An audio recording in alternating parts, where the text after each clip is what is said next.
going to talk a little bit today about what I've learned in my research about native bees and what I think to do about that.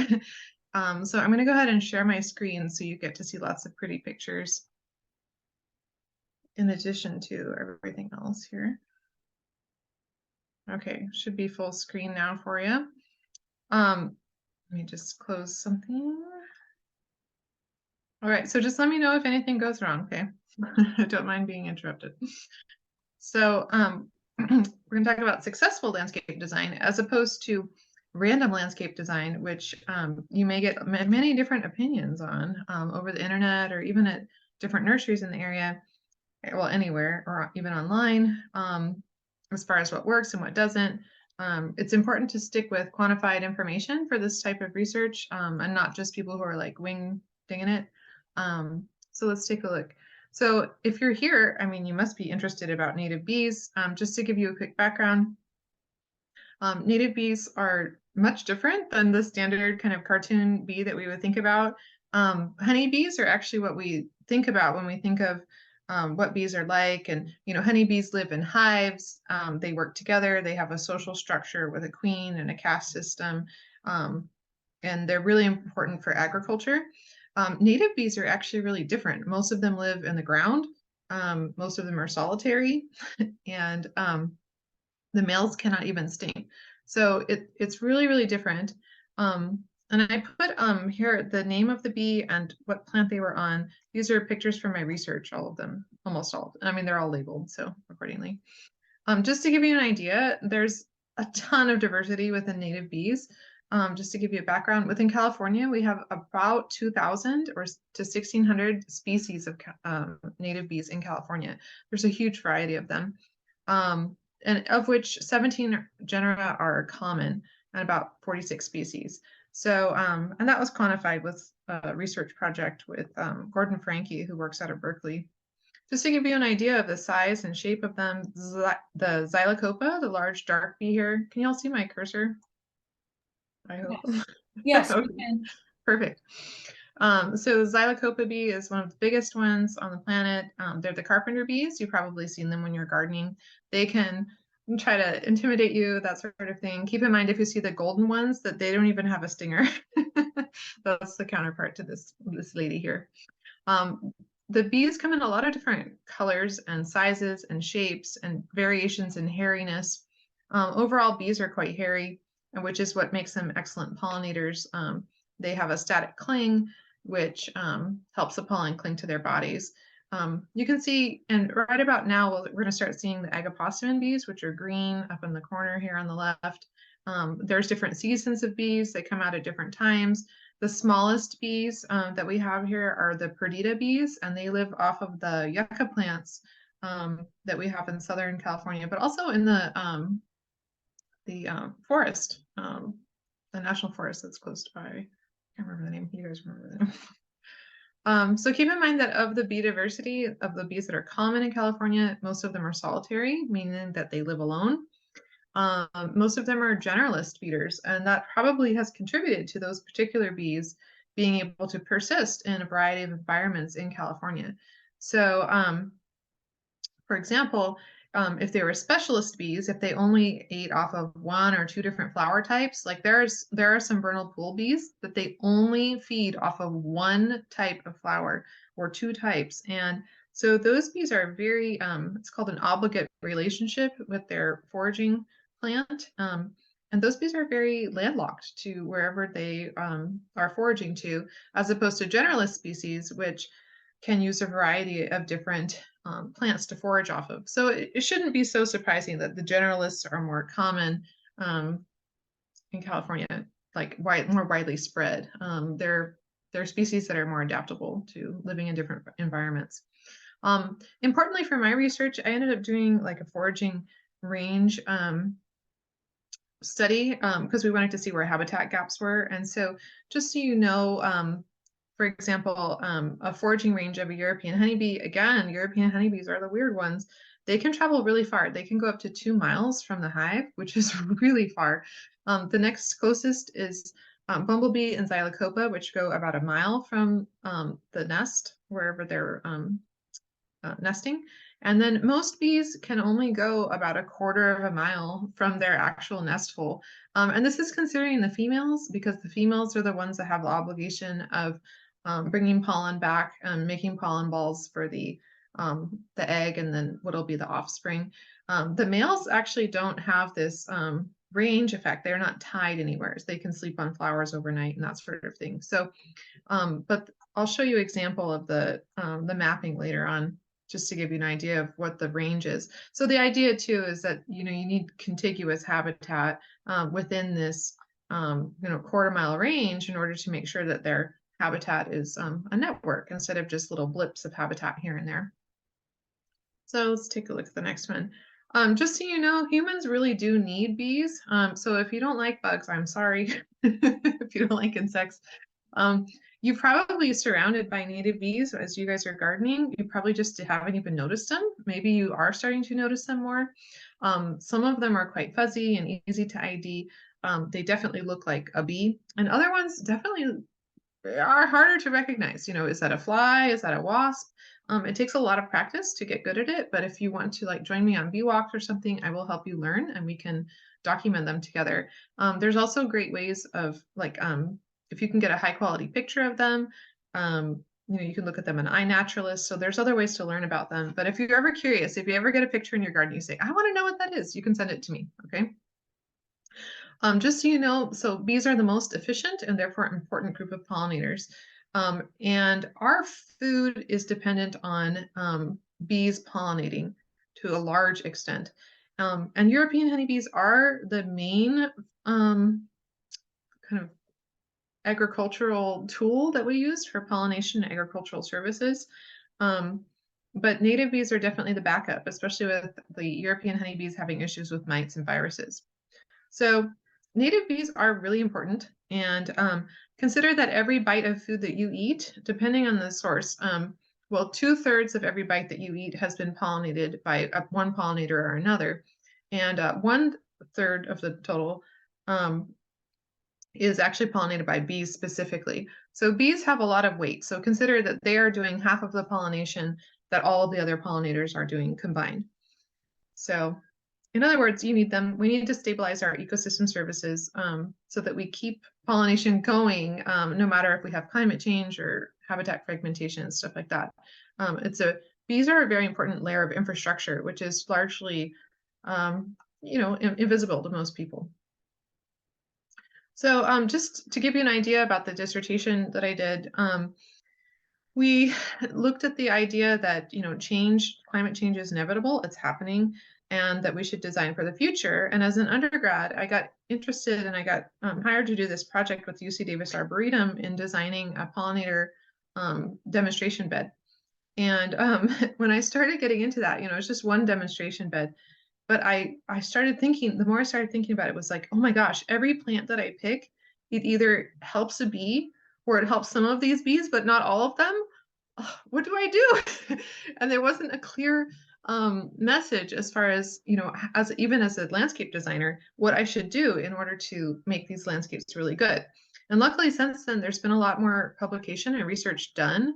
So I will share with you what I learned and what the other research shows. But we tried to focus on improving habitat in cities for pollinators.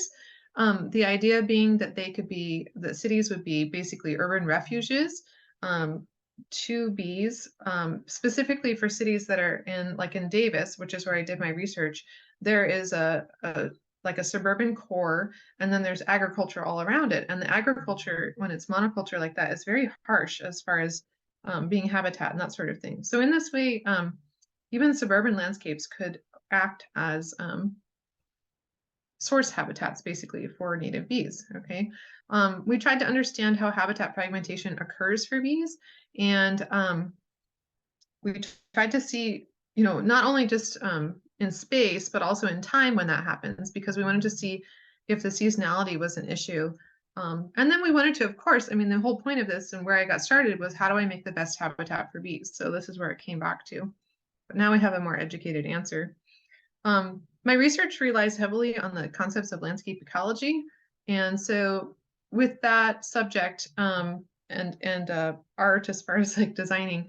The idea is that you make the landscape structurally correct with the plants that your animals need, and that the animals will be able to use it then. And that's the same type of theory that is used for mammals and more charismatic, I won't say sexy animals, but seriously, the ones that people are more drawn to, like butterflies or hummingbirds, that sort of thing. But also mammals, birds, things that people notice more easily. People don't notice teeny tiny little insects very much. So we're applying these landscape ecology theories, which were developed in the 80s, by the way, to insects. And imagine it's taken that long to apply that kind of scientific style or perspective.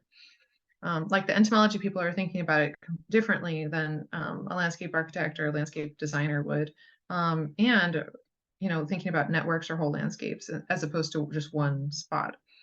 So the results basically, in summary, are that the UC Davis Arboretum, where I did my study, it provides novel bee habitat. So the Arboretum is composed of, I think it's 34 themed gardens, some of which are themed from like Mediterranean, South African, Australian. Some of them there's an Asian one. There's a whole bunch of different ones. There's a native plant garden. There is an acacia grove. There is, and then there's an interesting garden, which is climate appropriate plants that aren't necessarily from California. So each of these gardens, though, acts very differently as habitat, as ecosystem, okay? Interestingly, also, and the native plant people hate to hear this, but it is good news for us in terms of keeping pollination going. Native bees use non-native plants, and this was a big theme throughout the project. And it was interesting to see that there are plants which are climate appropriate, for example, for UC Davis, which were functioning as foraging habitat for native bees, many of them. So native bees are not restricted to native plants, even though they've evolved for a ton of time together. So it's important, though, to think about this because in our own gardens at home, we don't just have native plants, right? We have other horticultural things, in the Target parking lot, in the, all those corporate parking lots, they have these horticultural plants. And the good news is that some of them are providing habitat for native bees. So it's providing somewhat of a network, okay? Two gardens were far superior to any of the other ones. So let's check this out. In the UC Davis Arboretum, we saw all of these bee genera. We saw 27 different ones. The ones with the asterisks were rarely seen, though. Saw all these different seasons of bees. Just to give you an idea of the distribution of bee to plant visitation, these are the unique instances. So for example, say it would be like bumblebee feeding on Ceanothus in the first week, or Apis mellifera on Manzanita, for example. So it's counting those individual things. As you can see, the peak is in May, which is, you got up to 439 different unique associations. So that means different bees combined with the different plants that they were foraging with, all of the possible combinations. You could think about it. The association just means whatever the bee is attracted to and foraging on. So you can see it's a nice little curve here, with May being the high point. So if you're excited to go see bees, this would be a great time in Davis. Just saying, probably. Just to give you an idea, this is all of the gardens combined. I know you can't see all the lines, but check out the clump of them, right? And then there's two curves that are way above everybody else. Well, we're going to look at that. The two different gardens which outperformed everybody else like double quantity-wise would be the native plant garden, and that one peaked in May.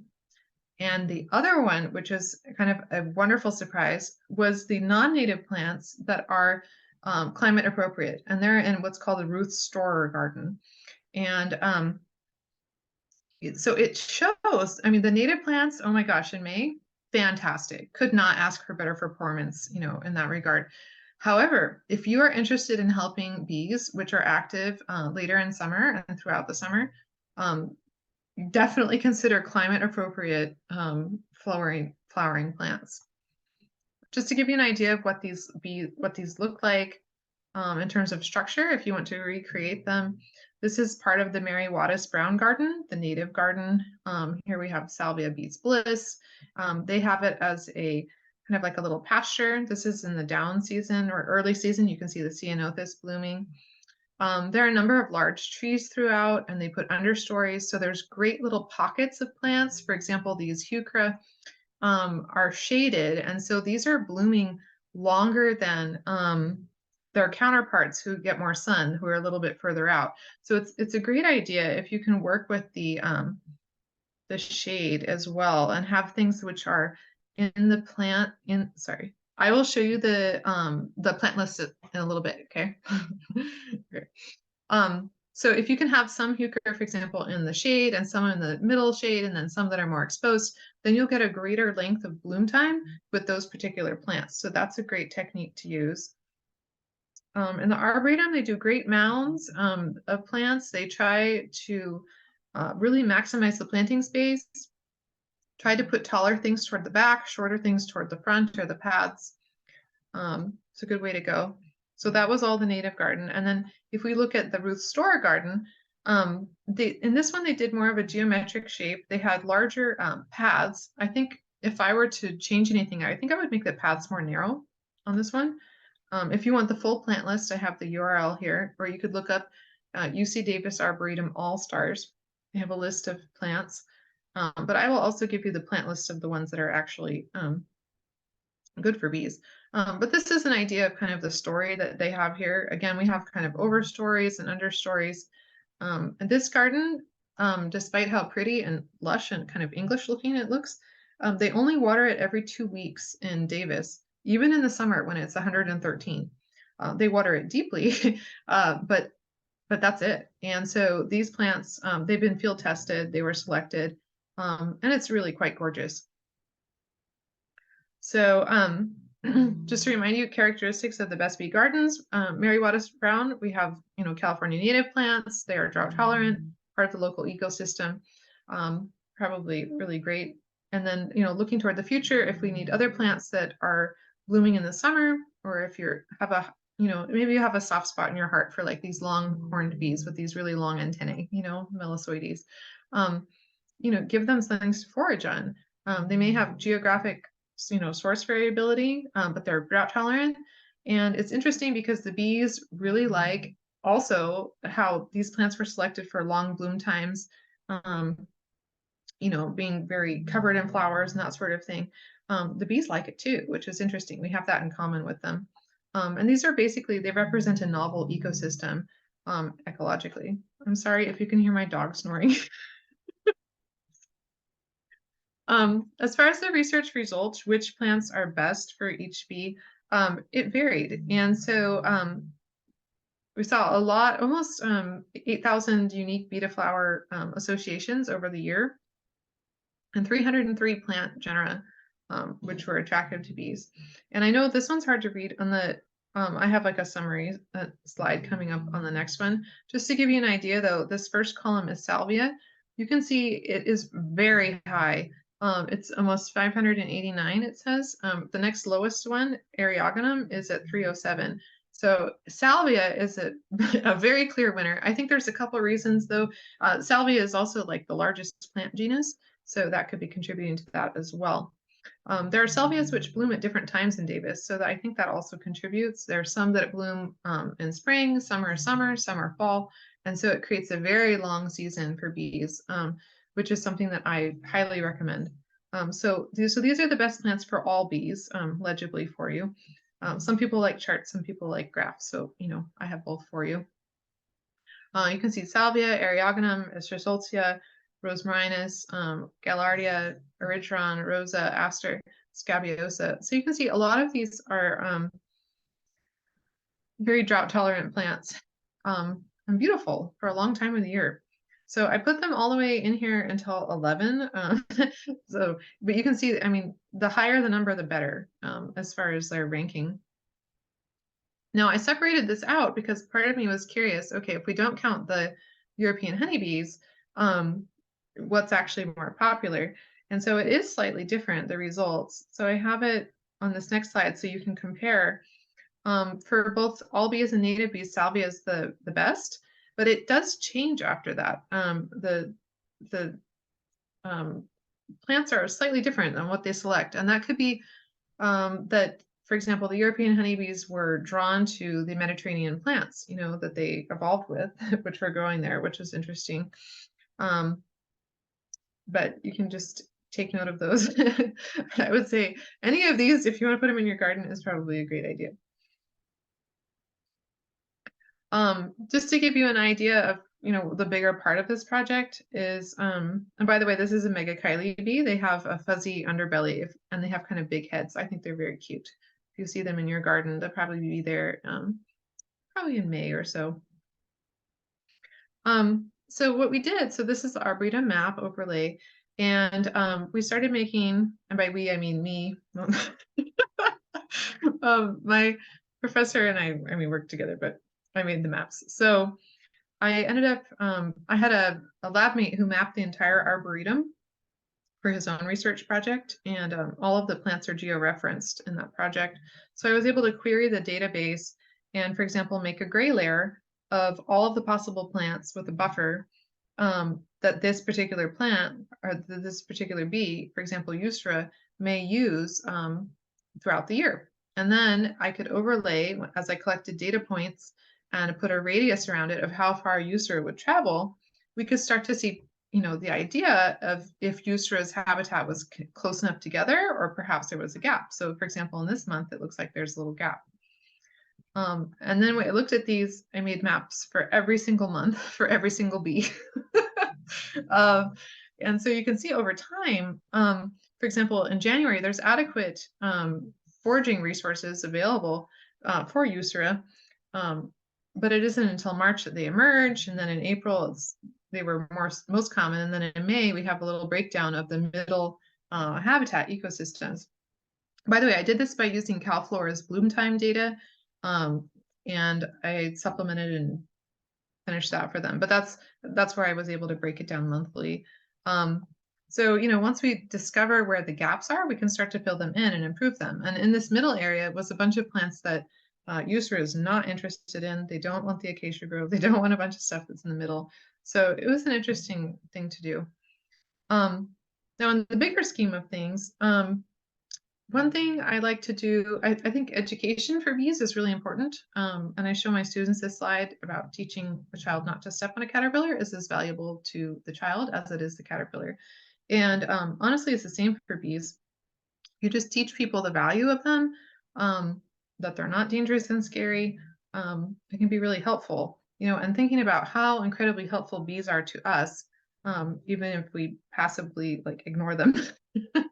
And again, we need to accept for climate change. So when we're designing, it's really important that we design for, whatever's predicted to come our way in terms of drought or more water, and usually it's drought in California. So that's something to plan for and be cognizant about. A lot of places, for example, would say to plant clover, for example, for bees. And in California, I'm sorry, it just doesn't make sense. We just don't have that much water. I mean, maybe we did this year, but normally we don't. So it's better to put in perennials that can handle it when times are lean. So, dealing with habitat fragmentation, when we deal with habitat fragmentation for bigger, more charismatic animals like deer or elk or mountain lions, corridors are a species-specific solution.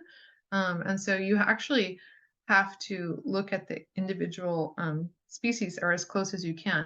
In my research, when you have to identify bees, I was able to get to the genus level in the field, which was actually very difficult.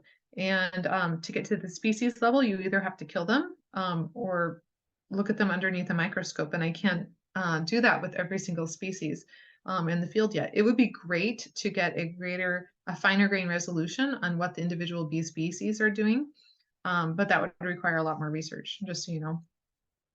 So the idea is, also if you have a bunch of stepping stones throughout a city or throughout an agricultural field, for example, maybe with hedgerows, you have a lot more security in terms of making sure you're getting this genetic variability from one patch to the other. This is a habitat patch diagram. In terms of specific solutions, I think that we really need to design for resiliency in bee habitat landscapes throughout a variety of landscape types.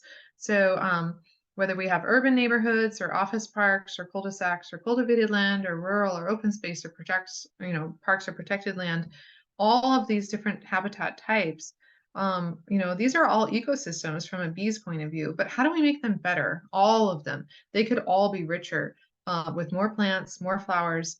It would improve our habitat as well as theirs. So when we're thinking about designing for bees, and in the talk kind of write up, there's a link to my first published paper, which is called Designing for Bees. And I talk about these themes in great depth. If you want to look it up, you can follow the link, and it's part of a conference paper. And the main idea is that we want to reduce spatial and seasonal bottlenecks. So we want to reduce that fragmentation in space and time. So increase the diversity of pollinators, increase the diversity of plantings for them. I have a funny quote that I tell students, and it took until, by the way, this year for them not to know what the quote was from to take myself. There was a movie called Field of Dreams, and the theme from it was, if you build it, they will come. And I have to say, in landscape ecology, that is definitely a common theme. And the younger students don't apparently know that quote. So we should teach them all landscape ecology. If we build it, they will come, okay? So the best designs should also deliver a message because otherwise they are just lost upon the average person. People have no idea. As you guys know, you've probably seen, in the native plant groups, people give each other nasty grams for their native, lawns looking messy or out of characteristic from what people think a lawn should look like. And we need to break down those barriers. If you have an HOA or you have friends that are in an HOA, we all have those friends. Tell them to infiltrate their HOA and change the landscaping rules. They should not tell them that if they still have a lawn in front and that sort of thing, it's dated and they don't want to be dated, right? No. So, the idea is to deliver a message. We need to help change and help the general public adapt to what is an attractive design and also ecologically important, because it can be both. It doesn't have to be one or the other.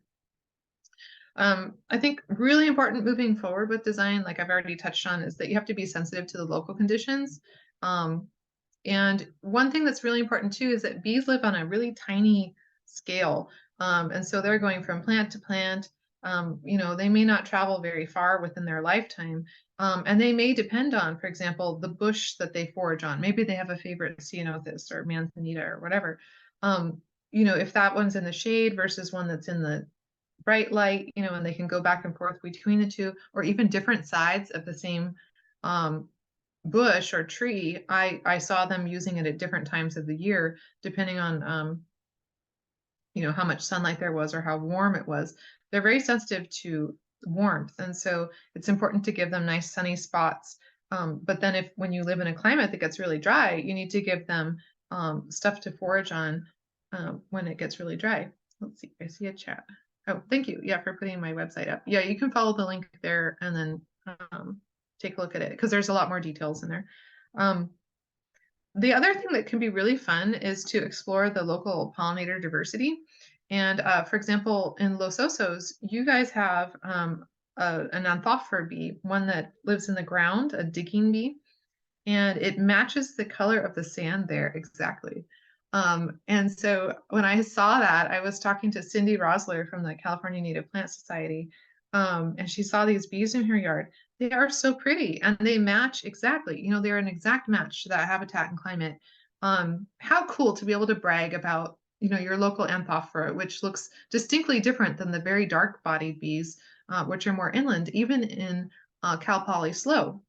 And by the way, we did find, when I took my students on a bee walk, we found anthophora bees on the chancellor's property on the campus near the health center, foraging on manzanita. So who would, who would have known unless you look for them? They're there. There's remnants of them around.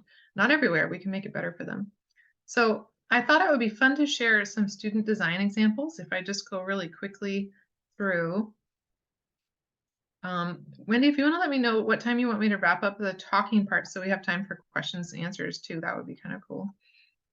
Oh, Yeah, keep it. This is great. It's okay. fascinating, and let's I'll see. just keep going. And if you want to cut me off at some point for questions and answers, just go right ahead. Okay. Sounds good. Okay. So the other thing for designing for bees is when we think about, for example, our urban landscapes in the background here, when every time we have a building or paving or water bodies, those are obstacles for bees. Those are parts of the landscape which are not helpful to them. And are not great for them. So that's, habitat basically that's been displaced by our buildings, our infrastructure, and that sort of thing. So anything we can do to combat those sorts of things, if we put green roofs, if we do green walls, if we do anything like that to help mitigate and make up for the displaced land, that is as good as we can do in urban and suburban areas. So let's take a look here. So I have some quick exercises to get started with, just to give you an idea. And then we're going to build up to the really cool stuff. So these are things that are like making basically bee art to show off what this particular bee likes and forages on. And it's actually accurate because a lot of the graphics that we see, um, you know, I don't know, for Save the Bee and that sort of thing, if you just Google it, a lot of it's very inaccurate and really cartoonesque and doesn't show enough information. So, started off getting students interested in, which plants are best for which particular bees, for example, and making artwork that reflected that, so that the kind of graphics and that sort of thing that are out there hopefully will be more scientifically based. Some people took more liberty than others thinking about their favorite ice cream shop made for bees, picking out their favorite flavors. But also, thinking about designs that encompass and embrace the differences between these native bees. So, for example, Megachile, I told you, has the fuzzy belly, the fuzzy abdomen. They carry petal and leaf segments that they cut off with their mandibles. And thinking about a design in which they could have nesting, they nest in like horizontal holes basically, and then having like a structure that helps show like this is the shape that the bees are cutting at the top. That's pretty clever. Or thinking about, for example, a home for the bees that you could put in your garden um, with these holes that they could nest in, and helping show people, these bees that are living in here in a structure that looks like them. And I had a student who actually took this very literally and made a really cool sculptural project that's in my backyard. And it's really neat to think about these getting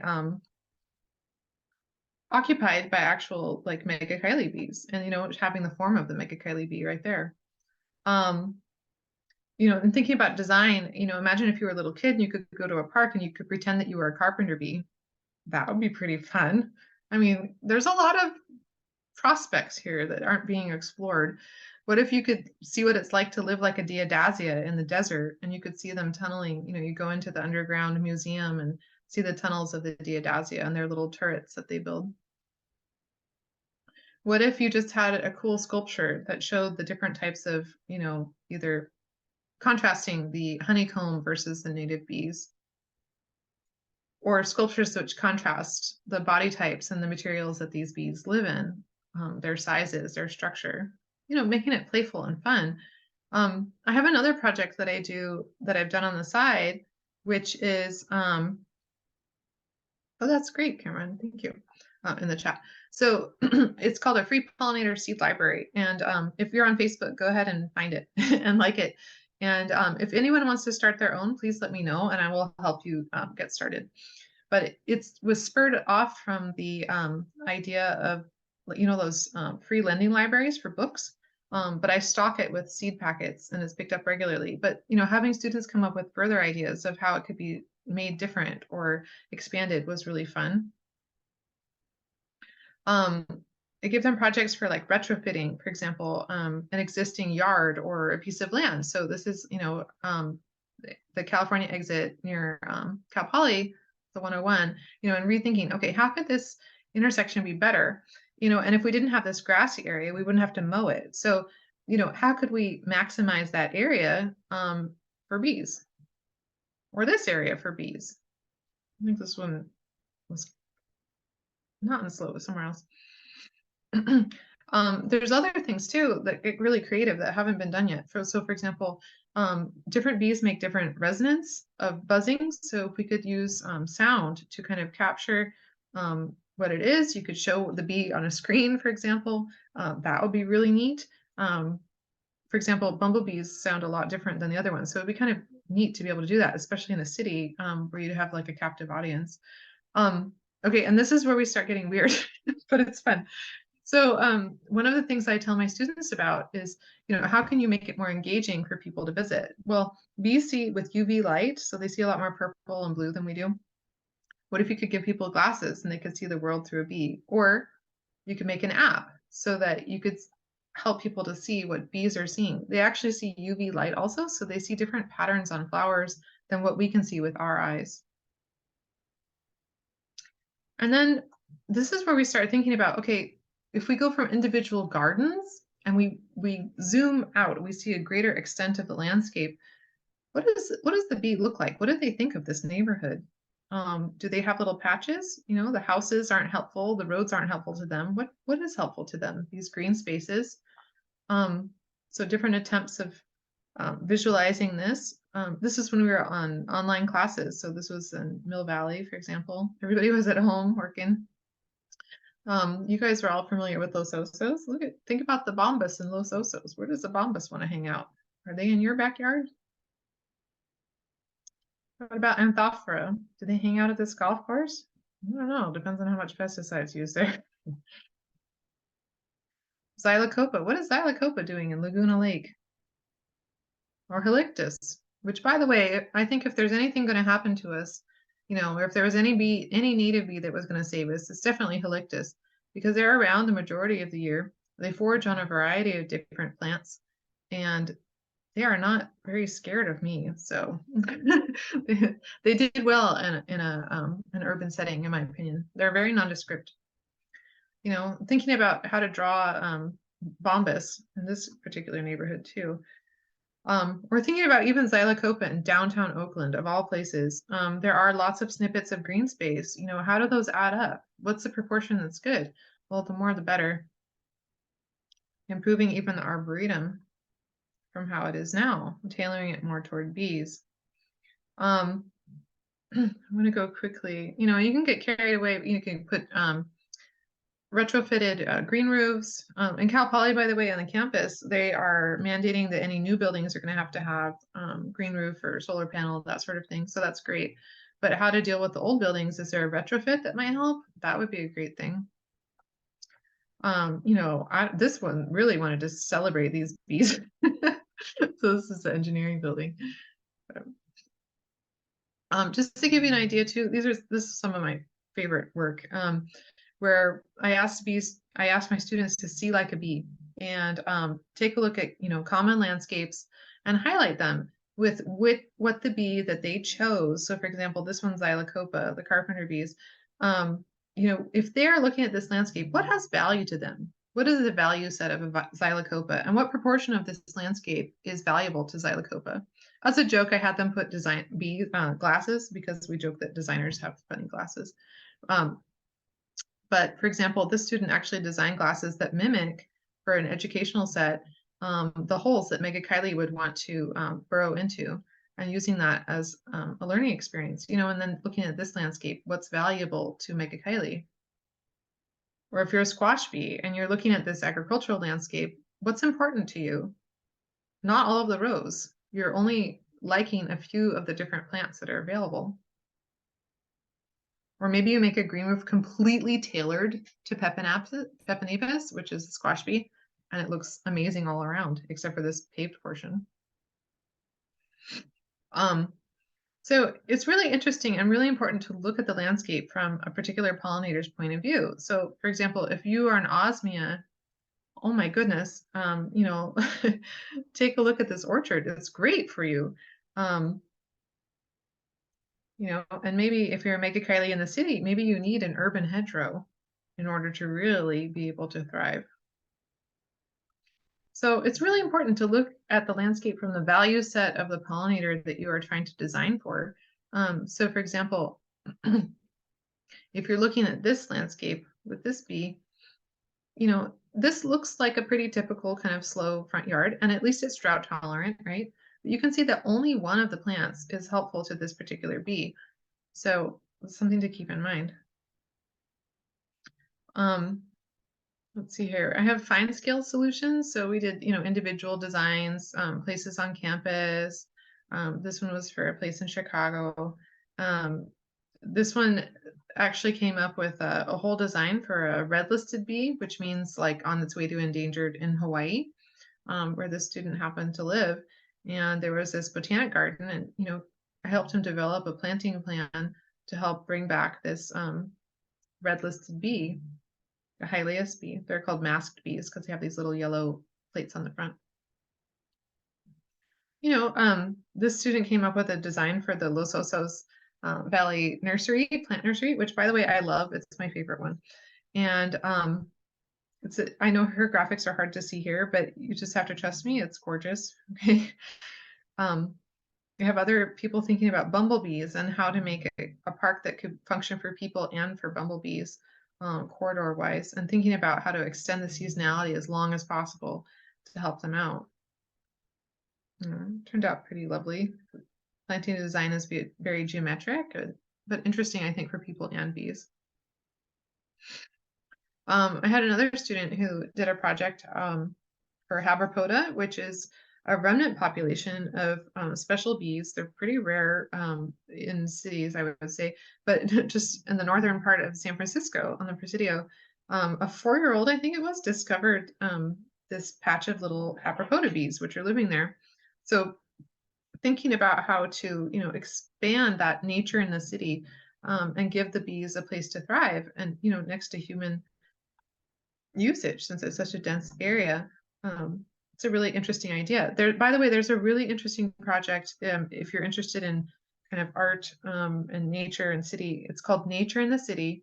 If you look up their website, they have a gorgeous map of the entire San Francisco and a lot of the native species which still exist there, and like pointing out where they live. And there's a really neat project with the green hair streak butterfly as well, which I recommend going and looking at the pictures. At the very least. So there's, thinking about making the Cal Poly campus into an osmia orchard. It would be such a neat opportunity to do something like that. They're pretty docile bees. They're cute to watch. They have a short, quick blip, would be active about now. Be really neat to go visit on campus. Or you can make another structure, for example, for the squash bees. The student envisioned a tunnel for squash. How you can grow them on a trellis like that. But then pointing out to people the fact that the squash bees would be there and using those environments. What a neat thing to be able to visit and to kind of, I would say, have a local brag about. But honestly, it would be really neat. Some people are interested in Mega Kylie again. But where this really gets interesting to me is like with my landscape design background is, okay, so I can make one garden that's like really, really good. Like I did that, pollinator garden in the beginning. But what does this mean? What's the context in the greater landscape? How do I maximize this? Bees need more than one garden or more than two. And so I challenge my students to take a look at the greater landscape, looking at downtown LA, for example, and analyzing it for the habitat continuity. Here's a map of Los Osos Valley Nursery and the student's habitat analysis in the greater region. So they took their study site and they zoomed back. So the major and most important kind of solution that it came up with is that we came up with different typologies. So for example, with a major street, one thing that could be applied in any city would be like a slim, narrow planter, for example. Maybe it's not as ideal as a big planter, that sort of thing. But if you combine that with a green roof and a green wall, you're starting to get a better habitat continuity throughout even cities, through residential areas. Maybe it's best that we do a seed packet program to help distribute the seeds that these particular bees need, and increase network connectivity and circuitry throughout urban and suburban areas. Maybe in parks, we do pockets of flowers, that sort of thing. Regular kind of spaced intervals to help ensure that we're getting this genetic transfer of bees throughout the landscape, and so that bees and plants can help keep up with climate change problems. So It's a particularly beautiful graphic, I think, up here of the bumblebee and a big mountain. Slow. And then this person really looked into the Osmium network, for example, on campus and trying to improve that for the seasons of bees. There's a GIS layer, mapping layer of all of the trees on campus. And so the student was able to query what these bees like. And then we were able to make, design change suggestions based on where those were. So it's pretty neat. Just to give you an idea, some students are thinking about duality of corridors. So for example, along train corridors, what if we spread poppy seeds or any of those favorite plants along those corridors? What an opportunity. There's a program I know with the power lines in California for doing that with pollinators. But I think that could be expanded. I mean, what if Agapostamine was the new Cal Poly mascot? um, I think there's just a lot to be explored. And, eventually this student's poster is beautiful. I know you guys can't see all of the words and that sort of thing, but, thinking about how do we urbanize or how do we maximize the urban street planting or the agriculture or the open space in slow or Los Osos? How do we improve all these different landscape types? Do we make a mix for the type of bees that we want to encourage? How do we make it cool and functional and allow people to know what's going on with murals, that sort of thing? So there's a lot of possibility, and it just needs to be expanded and explored. And it can be really fun and artistic too. So, remember, if you're designing for bees, these are the main kind of priorities here. And just so you know, for the increasing habitat for mammals and more charismatic animals, people talk about increasing three things: feeding, reproduction, and cover. Those are like the three essential items that all animals need to survive. And keep in mind for bees, we're at the level of only looking at the foraging or the feeding relationships that they have. So there's these other, what do they need for reproduction? What do they need for cover? Kind of aspects. And so for cover, for example, if you can leave some bare ground without mulch, they do better, the ones that dig into the ground. Particularly in sandy soil, or if you're seeing little burrow holes, leave those uncovered with the mulch so that they can access the burrow holes that they prefer. Like I said, they live in super microclimates, so they have very favorite little place. If their nest hole is here or 10 feet away or 3 feet away, very picky, they're particular about what they want. So just if you see things, try not to disturb them. And then other bees like hollow nests or hollow stems or holes drilled. And so I'm going to give you a book here. This top book, Attracting Native Pollinators by the Xerxes Society, has an excellent section about how to make a bee block or a bee hotel if you're interested. I made one with my son. It was the first time he used power tools. He had a fantastic time. I had an old mailbox. We put in some bamboo and he drilled holes in some 4x4s and we put them all in there. And the first year we had like 3, the second year we had like 10. The next year it was very full and very exciting. And it was really neat to be able to watch it's entertaining to watch them go into the holes and put the leaves and petals there. And it's a really neat experience. So if you're interested, the best guide I have seen that's based on science is by this Attracting Native Pollinators book by the Xerxes Society. The other one that was published recently, well, more recently, I think it was 2014, is the California Bees in Blooms by Gordon Franke and crew. And it's an excellent book. They studied 17 site locations in California, one of which was San Luis Obispo. And that's where they decided who was the most common bees and the characteristics of those bees. So highly recommend that one. And also that one emphasizes the foraging of horticultural plants, which we use in our gardens, which aren't necessarily native. Whereas the Xerxes Society, the top one, utilizes and recommends a lot of like the more native options. So that was actually one of my questions when I started the research too. I said, okay, well, both of these books said that these are the best plants for bees, but they're different. So how can they both be right? So just keep that in mind, depending on the source. Just make sure that they're using quantified results, okay? If you're interested in the future of ecology, I recommend the following 3 books, which is Breeding Sweetgrass by Robin Kimmerer, and the 2 Emma Morris books, which have come out recently, Rambunctious Garden and Wild Souls. Emma is really great, I think, at finding a balance between what is needed in ecology and what should go forward with, and a lot of like the moral implications that go along with it. Really wonderful books, both of them. I love them. So take a look. And I've started consulting. So if you want a garden design or advice, that sort of thing, hit me up. I have my own website and email and LinkedIn and all that stuff too. So yeah, you can contact me there.